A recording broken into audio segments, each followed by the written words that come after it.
2025년도 새해가 밝았습니다.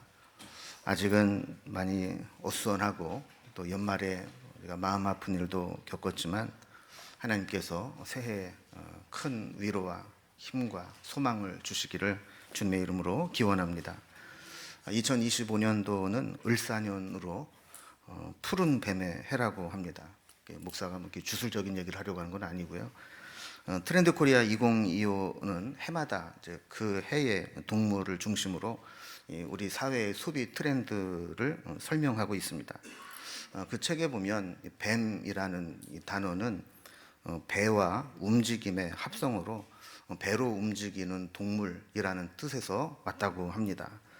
이렇게 다리가 없이 배로 움직여 이동하는 형태는 사실 활동하는 데 여러 가지 제약이 있습니다.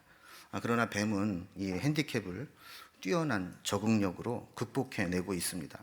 그래서 뱀은 자기 몸이 이렇게 커지거나 또 상처를 입게 되면 허물을 벗습니다. 그래서 구태를 미련 없이 벗어버리고 새로운 환경에 적응해 나가는 것이죠. 또 날씨가 추워지면 동면을 통해서 혹한기를 이겨냅니다. 또 뱀은 자기에게 주어진 뛰어난 감각기관을 잘 활용합니다. 혀를 내림거리는 것이 좀 징그러워 보이긴 하지만 그게 나름대로는 먹이의 냄새를 수집하기도 하고 열과 온도를 감지하고 또 미세한 땅의 진동이나 세밀한 공기의 흐름을 분별하는 데 활용된다고 합니다. 눈도 어둠 속에서 잘 관찰할 수 있도록 눈동자가 발달해 있다고 하는 거죠. 이렇게 변화되는 환경 또 자신의 연약함들을 가지고 자기에게 주어진 감각기관을 총동원해서 환경 변화를 감지하고 생존하는 비범한 능력을 가지고 있다는 겁니다. 우리도 이런 뱀의 지혜를 배워서 변화무쌍한 이 세상에서 생존하고 성장해 나아가야 합니다. 우리는 대응이 어려운 녹록지 않은 격변의 시대를 살고 있습니다. 이런 우리에게 뱀이 가진 예민하고 날카로운 감각으로 적응해야 한다라는 것이 이번 트렌드 코리아의 주제이기도 합니다.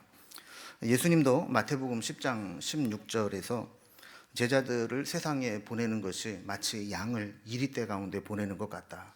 그래서 이 세상에 나아갈 때 뱀같이 지혜롭고 비둘기같이 순결해라 하는 권면의 말씀을 주시기도 하셨죠. 무엇보다 우리에게 이런 세상을 분별하는 뱀의 감각, 영적인 분별력이 절실하게 필요한 때라 할 수 있겠습니다. 그래서 이 책은 또 시작하면서 이 지킴과 바꿈의 이 과제에 직면해 있다 하는데 사실 교회도 동일한 현실 앞에 놓여 있습니다. 세상이 너무 급변하게 변하고 있기 때문에 그렇죠. 교회는 아날로그 세대와 디지털 세대가 공존하고 있고 신앙과 영적 체험 역시 아날로그적 접근과 디지털적 접근이 동시에 이루어져야 되기 때문에 그렇습니다. 또 교회는 늘 본질이 변화되지 않으면서도 변질되지 않으면서도 이 변화되는 세상에 적응해야 되는 숙제를 안고 있는 것이죠.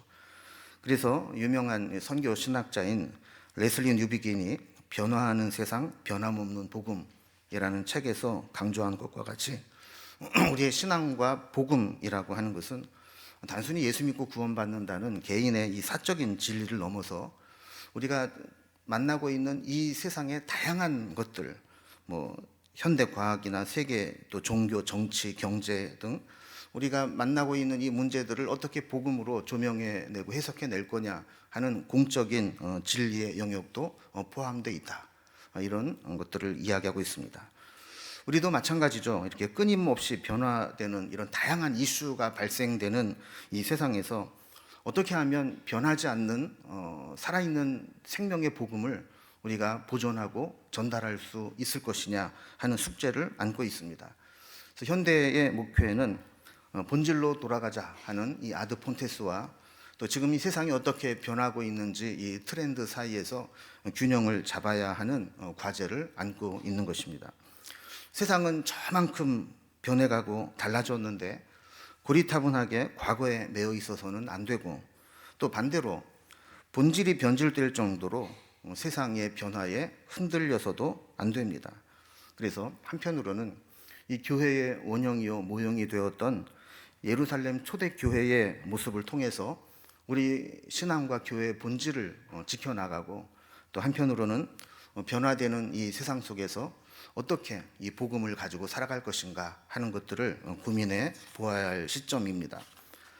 우리는 100주년을 준비하면서 100주년이 될 때까지 교회를 교회되게라는 주제로 과거를 돌아보고 현재를 살펴보며 미래를 내다본다라는 큰 주제를 가지고 교회의 전반적인 모습들을 점검해 오고 있습니다. 이제 100주년이 되는 2027년이 가시권 속에 들어왔습니다. 계획했던 100주년 기념 사업이 하나하나씩 진행되고 있습니다. 저는 이제 교회적으로 이 100주년을 준비하는 것이 큰 축복이라고 생각을 합니다. 만약에 이 100주년이 없었더라면 우리는 어떤 교회의 본질을 되찾거나 또 구체적인 어떤 변화를 꿈꾸기보다는 있는 상황에서 조금씩 다듬어가는 정도에 머물러 있었을 겁니다. 그러나 이 100주년을 통해서 우리가 정말 교회다운 모습을 갖추고 있는지를 고민해 보게 되었고, 교회의 과거, 현재, 미래를 점검할 수 있는 기회로 삼았습니다. 여러분들은 뭐 크게 느끼지 못할 수 있지만 목회를 하면서 이 교회의 방향성을 디자인해온 목사 입장에서 보면 최근 몇 년간 우리 교회는 엄청난 변화를 겪었습니다. 교인 분포도 많이 바뀌었고 교회 분위기도 많이 달라졌습니다. 건물과 시설을 리모델링해서 외적인 변화를 가져온 것도 있지만 또 교회의 분위기가 완전히 새로운, 이전과는 전혀 다른 교회의 모습을 갖게 되었죠. 그러나 여전히 부족한 것들이 많이 있습니다. 특별히 재정적인 문제가 있어서 하지 못했던 일들, 또 특별한 계기가 없어서 동기부여가 안 돼서 해야 하는데도 하지 못했던 일들을 우리가 100주년 사업을 통해서 하나하나 해낼 수 있는 기회가 된 것입니다.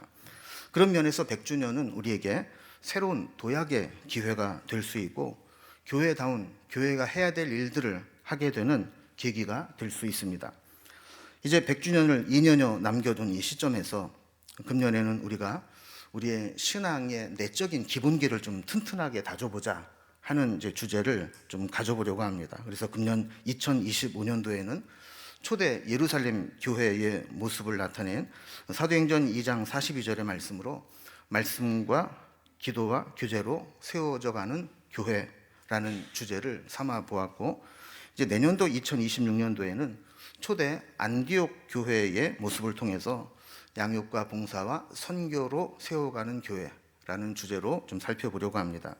그리고 100주년이 되는 2027년에는 우리 교회가 100년 동안 달려왔는데 앞으로 또 100년을 새롭게 시작하면서 전통을 넘어 비전을 향해 가는 교회, 이렇게 교회 표를 정하고 우리 100주년을 향해 우리가 한 마음으로 좀 달려가기를 소망합니다.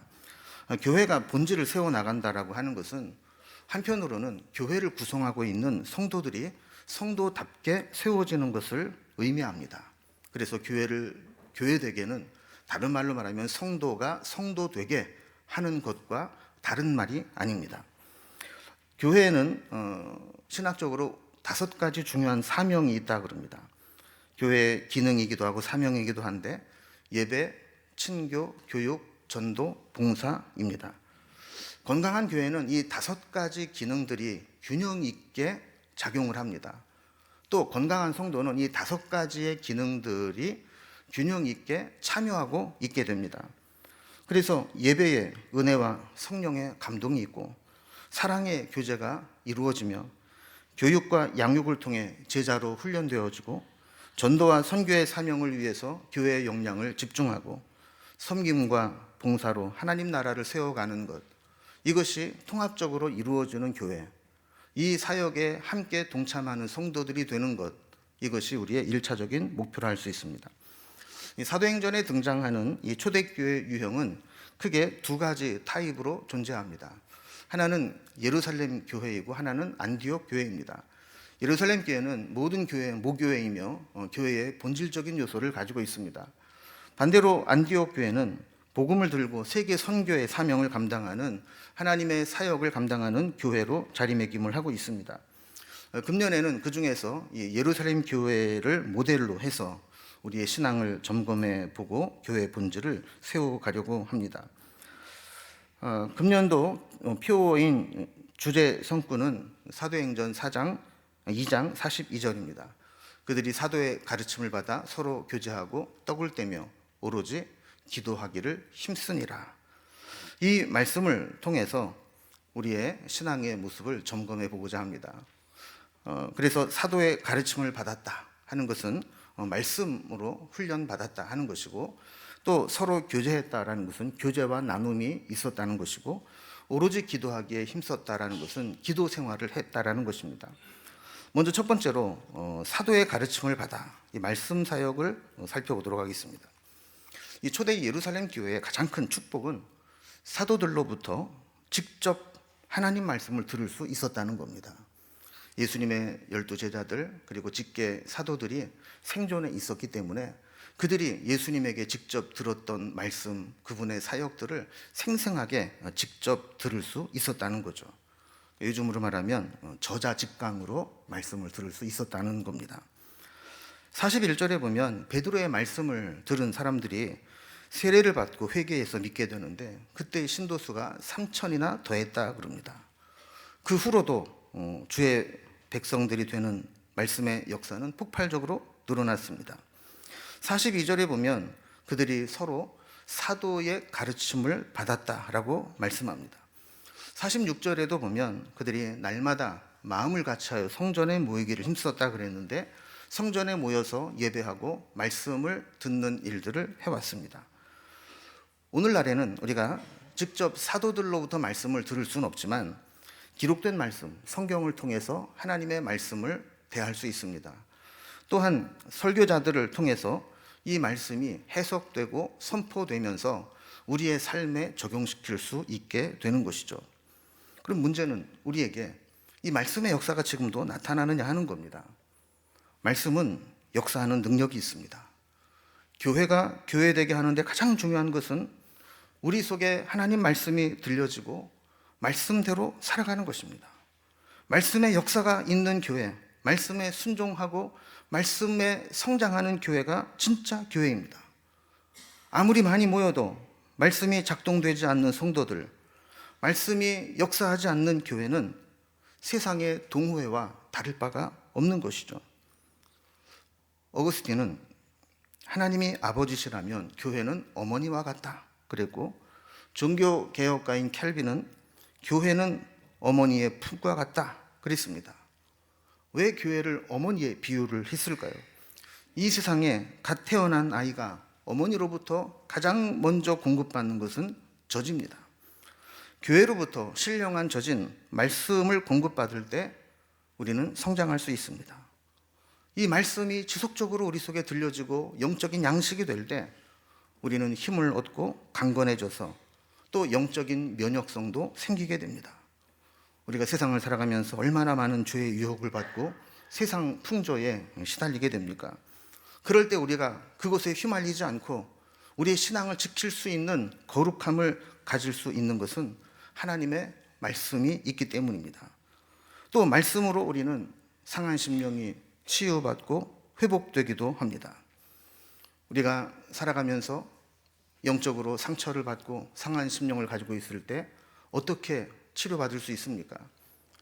때로는 성도들이나 사람들의 위로가 우리의 상처를 치료할 수 있습니다. 그러나 근본적으로 우리가 큰 시련을 겪고 상처를 입었을 때 그것을 이겨내게 하는 것은 하나님의 말씀입니다. 하나님의 말씀이 우리 속에 들어와서 역사할 때 우리의 문제를 해결 안 받고 상처를 치유받게 되는 겁니다.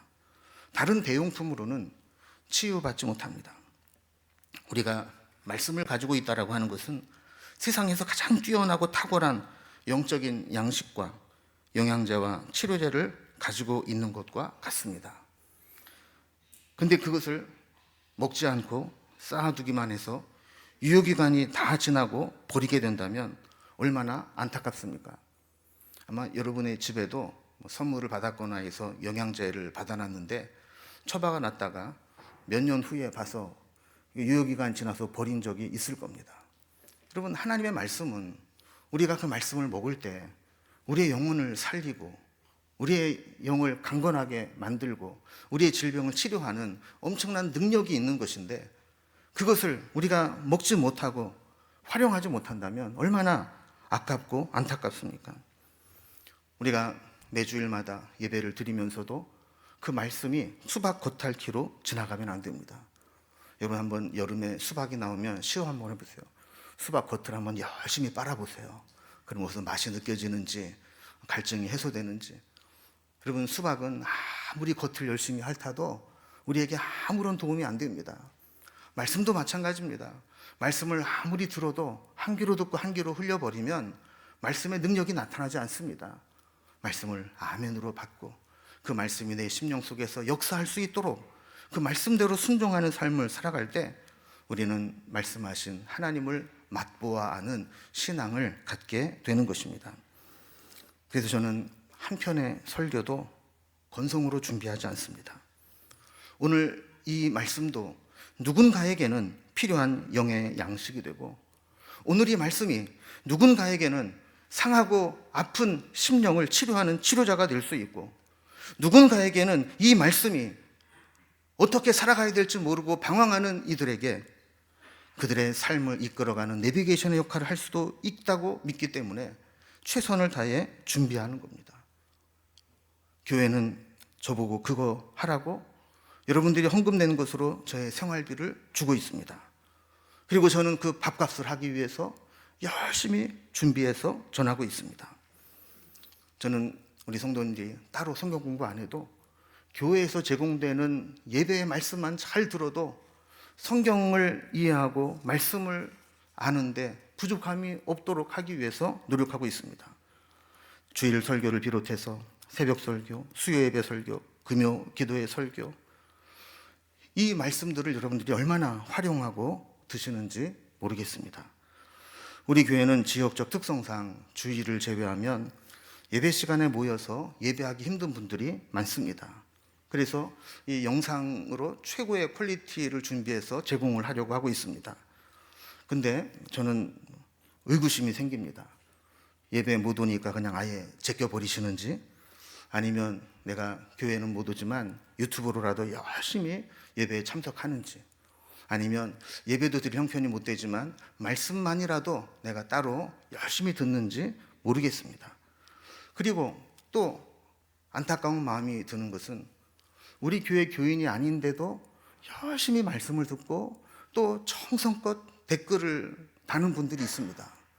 그런데 우리 교회 교인들은 얼마나 이 말씀들을 잘 듣는지, 이렇게 표현하면 그렇지만 죽 써서 뭐 주는 건 아닌가, 이런 생각도 들기도 하고, 정작 우리 교회 성도님들이 은혜를 좀 많이 받았으면 좋겠는데 우리 교회 성도님들은 외면하는 것은 아닌가, 그런 생각이 들기도 합니다. 어떤 분은 우리 교회 교인이 아닌데도 매 주일마다 주일 설교 밑에 아주 설교를 요약하고 적용하는 것들을 꼬박꼬박 댓글을 다는 분이 있습니다. 저는 그 분의 이 댓글을 매주마다 보면서 피드백을 받습니다. 내가 전한 말씀들이 성도님들에게 어떻게 들려졌는지, 어떻게 그 말씀을 듣고 은혜를 받는지를 보면서 힘을 얻게 되는 거죠. 여러분, 새해에는 우리가 말씀을 듣고 집중하고 배우는데 더 많은 열정을 가지고 투자할 수 있기를 바랍니다. 우리 유튜브에 조댓구할 운동을 다시 한번 해서 좋아요, 댓글, 구독, 알림 설정 꼭 해서 여러분들에게 영상이 뜰 때마다 열심히 참여하시기 바랍니다. 현장 예배도 안 나오고 댓글도 안 다는 분은 말씀 생활 안 하는 분으로 내가 간주할 테니까 그렇게 하시고, 뭐 이렇게 정리해서 올리는 거 나는 힘들다 그러면 아멘 요 두 글자라도 이렇게 남기셔서 출석 체크를 이제 금년에는 꼭 해주시기를 바랍니다. 두 번째로 교회가 해야 될 중요한 사명은 서로 교제하고 친교했다라는 것입니다. 이 초대교회에는 또한 진정한 교제가 있었습니다. 그들은 날마다 모이기에 힘썼습니다. 집에서도 모이면 떡을 떼고 교제했습니다. 그들의 이 식사는 식사마저도 나눔과 축복, 성찬으로 이어지는 예배가 되겠습니다. 밥 한 끼도 그냥 먹는 것이 아니라 그 속에서 영적인 교제를 나누는 예배가 되는 식사였습니다. 이 교제는 여러 가지로 교제할 수 있지만 교제의 절정은 초대교회 성도들이 물질을 서로 통용하는 것으로 나타났습니다. 43절에 보면 믿는 사람이 다 함께 있어 모든 물건을 서로 통용했다 그랬습니다. 44절에 보면 재산과 소유를 팔아 각 사람의 필요를 따라 나누어졌다 이렇게 말씀하고 있습니다. 여러분, 이것은 제정신으로는 할 수 없는 일입니다. 여러분, 어떻게 내 재산을 함께 나누고 통용할 수 있겠습니까? 이것은 교회니까 가능한 일이었고, 성령의 역사하니까 가능한 일이었고, 은혜 받으니까 할 수 있는 일이고, 하나님이 함께 하시니까 일어날 수 있는 일입니다. 그래서 교회는 뭐 같이 밥 먹고 좋은 데 놀러 다니고 레크레이션 하는 게 진짜 친교가 아닙니다. 진짜 마음을 함께하고 사랑의 나눔이 있는 것이 진짜 교제입니다. 우리 교회에도 그런 분들이 계십니다. 3년여쯤에 한 분이 교회에 저를 찾아와서 1억 5천만 원을 헌금하고 가셨습니다. 우리 교회가 하는 사역을 보면서 이렇게 청년들을 사랑하고 청년들을 지원하는 교회라면 믿고 드릴 수 있겠다 그러면서 맡겨주셨습니다. 이 기금이 있어서 우리가 경상비로 다 하지 못하는 청년들 지원하는 사역들을 해오고 있습니다. 헌금하신 분은 우리 교회에 등록하신 분도 아니고 우리 교회에 출석하는 분도 아닙니다. 그런데 그 헌금이 마중물이 되어서 자기가 한 것처럼 그런 분들이 많이 있으면 좋겠다 하는 마음으로 드렸다는 겁니다. 그분은 전세금을 줄여서 집을 옮기면서 그 금액을 청년들을 위해 써달라고 헌금하신 겁니다. 어떤 분은 자기 집을 다른 곳에 세를 주면 전세금을 더 받을 수 있지만 그 금액의 절반만 받고 학사로 제공하시는 분도 있습니다. 또 어떤 분은 지금 세입자가 기간이 끝나서 만나면 자기도 그렇게 하겠다라고 준비하고 있는 분도 계십니다. 어떤 분은 기회만 되면 뭘 갖다가 바자회처럼 팔면서 청년들 후원하는 선교 기금으로 준비하는 분도 계십니다.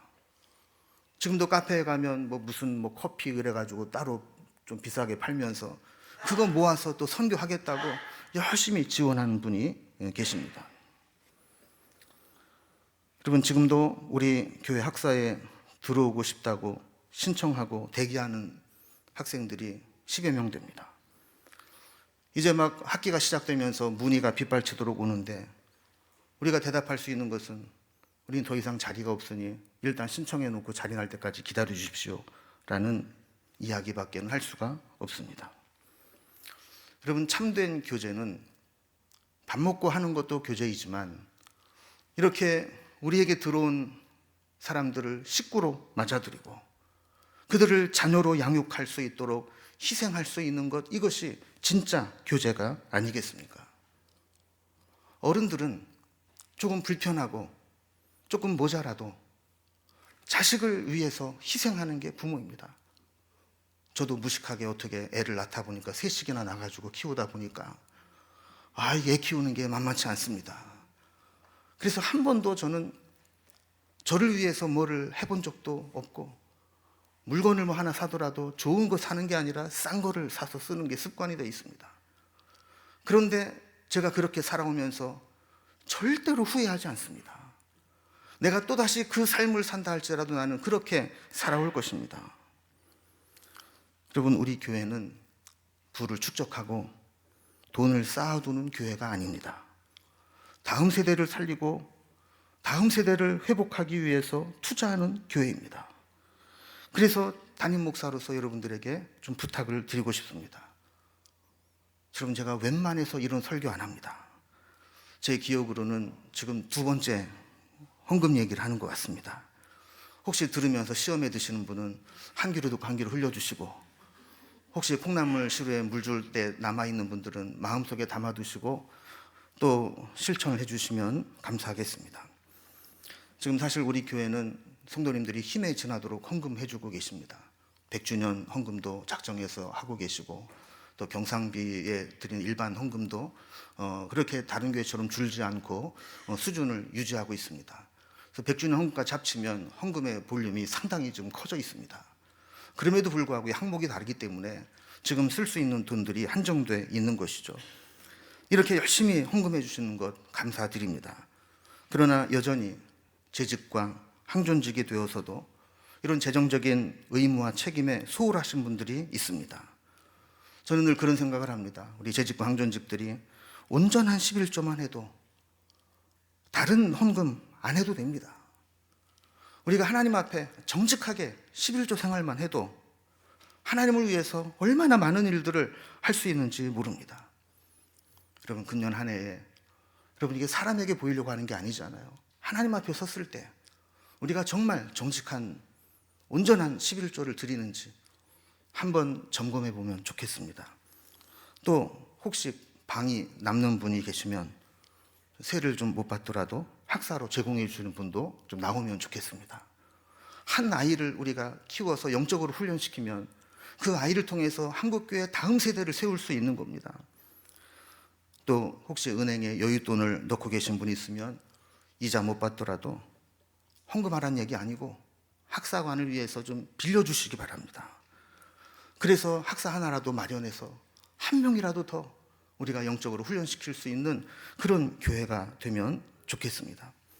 혹시 집을 처분하거나 재산을 정리하실 계획이 있을 때 자녀들에게 후하게 남겨주시기 바랍니다.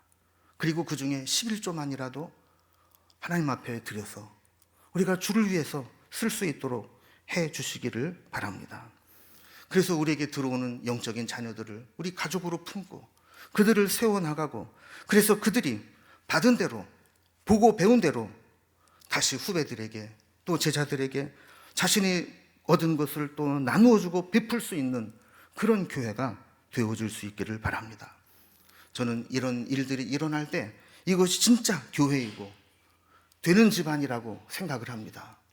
여러분들이 그 일에 마음을 좀 모아주시고 혹시 감동이 되시는 분들은 참여해 주시면 감사하겠습니다. 세 번째로, 우리가 교회를 교회되게 하고 신앙을 신앙되게 한다는 것은 오로지 기도에 힘쓰니라, 기도 생활을 하는 것입니다. 기도는 여러 가지 능력이 있지만 기도는 우리의 죄를 해독하는 능력이 있습니다. 우리 속에 있는 분노와 죄악된 본성, 교만한 마음과 상처 입은 심령이 어떻게 회복되겠습니까? 마음속에 품고 있어봐야 그 독이 우리를 상하게 할 뿐입니다. 그러나 그때 하나님 앞에 엎드려 기도하면 기도하는 가운데 성령이 역사하셔서 이런 악하고 독성이 있는 심령의 독소를 해독시켜 주는 것입니다. 뿐만 아니라 우리가 기도할 때 능력을 받습니다. 기도할 때 응답을 받습니다. 기도할 때 문제가 해결함을 받을 수 있습니다. 기도할 때 하나님의 뜻을 분별하게 되고 하나님의 뜻대로 살아갈 능력을 얻게 됩니다. 기도할 때 나의 옛 자아와 교만한 마음과 죄의 욕망을 죽일 수 있습니다. 기도만 하고 아무것도 안 하는 것도 문제지만 우리 대부분은 다른 일들은 너무 열심히 하면서 기도만 안 하는 것이 문제일 때가 많습니다. 오늘 본문 42절에도 보면 오로지 기도하기에 힘쓰니라 그랬습니다. 오로지 기도하기에 힘썼다라는 말은 다른 번역으로 보면 확고하게 지속적으로 계속 기도했다, 이렇게 표현하고 있습니다. 기도의 중요한 핵심입니다. 골로새서 4장 2절에도 보면 기도를 계속하고 그랬습니다. 기도의 가장 중요한 것은 계속하는 것입니다. 응답 받을 때까지 하는 것입니다. 때를 얻든지 못 얻든지 하는 것입니다. 자전거 바퀴는 가만히 서 있으면 균형을 잃고 넘어지는 것과 마찬가지로 자전거가 넘어지지 않으면 계속 페달을 밟고 굴러가야 되는 것처럼 우리가 영적으로 병들지 않고 죽지 않기 위해서는 계속해서 기도하는 삶을 살아야 하는 것입니다. 기도 생활이 중단되고 기도를 쉬면 우리는 금방 시험에 듭니다. 뭔가 영적인 문제가 생기게 되고 교만이 싹트게 되고 불신앙적인 생각들이 자라나는 것을 막을 수가 없습니다. 기도하면서 하나님 앞에 엎드려야 우리의 이런 불신앙적인 것들을 제거할 수 있습니다. 작년 연말에 매일 성경 시편 말씀 묵상하면서 제 마음속에 깊이 왔던 기도에 대한 구절이 두 구절이 있습니다. 시편 116편 2절에 보면 그의 귀를 내게 기울이셨으므로 내가 평생에 기도하리로다. 여러분, 우리가 금년을 시작하면서 이 말씀을 붙잡았으면 좋겠습니다. 그래, 내가 평생에 기도하겠다. 내가 쉬지 않고 계속해서 기도의 삶을 살겠다. 다시 한번 다짐할 수 있기를 바랍니다. 또한 시편 109편 4절에 보면 나는 사랑하나 그들은 도리어 나를 대적하니 나는 기도할 뿐이라 그랬습니다. 세상은 내 뜻대로 안 됩니다. 내가 아무리 사랑해도 상대방은 나를 대적할 수 있습니다. 그럴 때 어떻게 해야 됩니까? 같이 싸워야 됩니까? 시인은 그럴 때 나는 기도할 뿐이라 그랬습니다. 이런 상황에서 내가 살 수 있는 길은 기도밖에 없다는 것입니다. 세상이 뭐라고 하든 다른 사람이 내게 어떻게 하든 나는 기도할 뿐이라. 기도하면서 하나님의 인도함을 받는 것, 이것이 우리의 신앙이 되어야 합니다. 신년 기도 카드에 기도의 제목을 적어서 하나는 여러분들이 성경책에 끼워놓고 계속 기도하시기 바랍니다. 그리고 하나는 헌금함에 제출해 주시면 우리 교육자들이 열심히 기도하겠습니다. 안 내신 분들은 내가 형편을 알아도 기도 안 하겠습니다 라고 말할 수는 없지만, 그래도 여러분 기왕이면 구체적으로 여러분의 기도 제목을 나눠주시면 함께 열심히 기도하겠습니다. 이제 이렇게 예배와 말씀과 교제와 기도에 힘쓰는 2025년도가 되어서 우리의 신앙이 성장하고 교회가 교회답게 되어지기를 소망합니다. 여러분, 무엇이든지 기본이 잘 되고 기초가 튼튼해야 건강하고 성장할 수 있는 겁니다. 우리의 신앙도 이 초대교회의 모습을 본받아서 이 기본기를 잘 지키며 한 해 동안 믿음의 진보가 나타나기를 주님의 이름으로 축원합니다.